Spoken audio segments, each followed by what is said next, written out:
wabarakatuh. Perkenalkan, saya Angelina Fawahyuning Tias dengan NIM 102230016. Di sini saya akan menjelaskan tentang beberapa poin yang terkandung dalam dasar ekonomi Islam. Yang pertama, hakikat, kan, itikar, dan ghuror. Yang kedua, definisi riba bunga bank, dasar hukum, serta jenis-jenis riba. Yang ketiga, hukum bermuamalah dengan baik dengan bank konvensional. Yang keempat, hukum mendirikan bank Islam serta tanggapan atas pihak yang menghalalkan.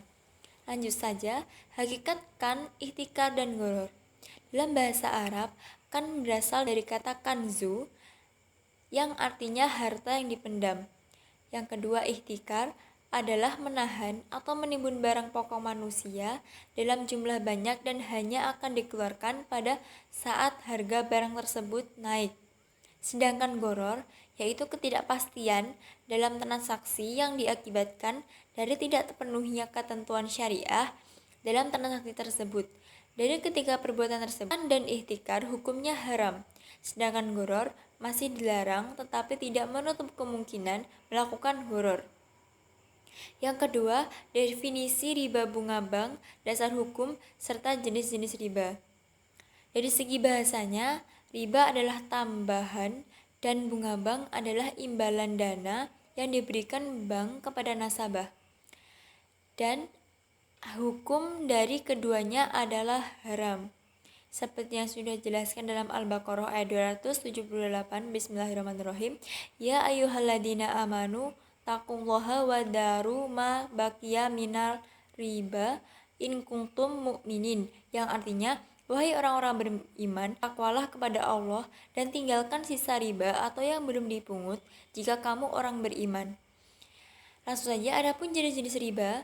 Yang pertama, riba jahiliyah. Riba jahiliyah adalah adanya tambahan dari pinjaman pokok yang diberikan oleh orang yang memberikan hutang kepada orang yang berhutang karena tidak mampu membayar saat jatuh tempo. Yang kedua, riba kordi adalah tambahan nilai yang dihasilkan akibat dilakukannya pengembalian utang dan beberapa persyaratan dan pemberian utang. Yang ketiga, riba fadhi adalah riba dalam bentuk penukaran uang dengan uang atau barang konsumsi dengan barang konsumsi dengan tambahan. Yang keempat, riba nasi'ah. Riba nasi'ah adalah penangguhan, penyerahan, atau penerimaan jenis barang ribawi yang ditukarkan dengan jenis riba yang lainnya.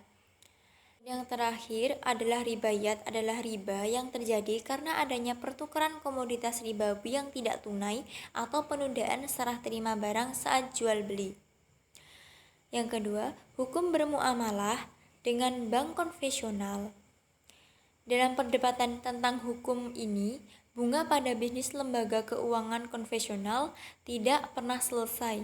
Sesungguhnya MUI telah mengeluarkan fatwa haram bermuamalah dengan lembaga keuangan konvensional atau LKK yang menggunakan sistem bunga. Umat Islam atau bahkan lembaga-lembaga Islam masih saja bermuamalah dengan lembaga-lembaga keuangan konvensional. Fenomena ini perlu dibaca secara komprehensif. Apakah masih banyak umat Islam bermuamalah dengan LKK yang disebabkan ketidaktahuan atau memang sengaja mengabaikan, atau barangkali sebagai umat Islam yang memiliki argumen lain untuk membolehkan bermuamalah dengan LKK. Lanjut, hukum mendirikan bank Islam serta tanggapan pihak yang menghalalkan.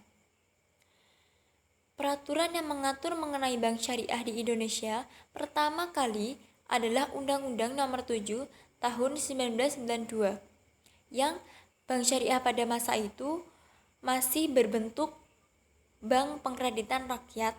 Yang membedakannya adalah bank pengkreditan rakyat ini menjalankan asas-asas serta prinsip-prinsip bagi hasil yang sesuai dengan ketentuan dan peraturan yang ditetapkan oleh pemerintah. 6 tahun kemudian, melalui Undang-Undang Nomor 10 Tahun 1998, dilakukan penyempurnaan terhadap perundang-undangan sebelumnya. Pada landasan hukum yang satu ini, diberikan penjelasan yang terelaborasi mengenai pengertian serta prinsip-prinsip bank syariah itu sendiri. Landasan hukum bank syariah selanjutnya yang masih juga digunakan hingga saat ini adalah Undang-Undang Nomor 21 Tahun 2008 tentang Perbankan Syariah. Peraturan perundangan yang satu ini berupaya memberikan penjelasan komprehensif mengenai operasi bank syariah. Di dalamnya secara jelas diatur mengenai jenis-jenis usaha, ketentuan dalam melaksanakan prinsip syariah, penyaluran dana, kelayakan dalam berusaha, serta beberapa hal yang harus dihindari oleh sebuah bank syariah. Ada pihak yang menghalalkan bank Islam seperti Syekh Dr. Muhammad Sayyid Tanatawi. Pendapat beliau bahwa bunga dari hasil menabung di bank syariah bukanlah riba yang haram, tetapi bagi hasil atas usaha bersama. Mungkin cukup sekian yang dapat saya sampaikan. Ada kurang dan lebihnya mohon dimaafkan. Billahi taufiq wal hidayah, waridho wa ninayah. Wassalamualaikum warahmatullahi wabarakatuh.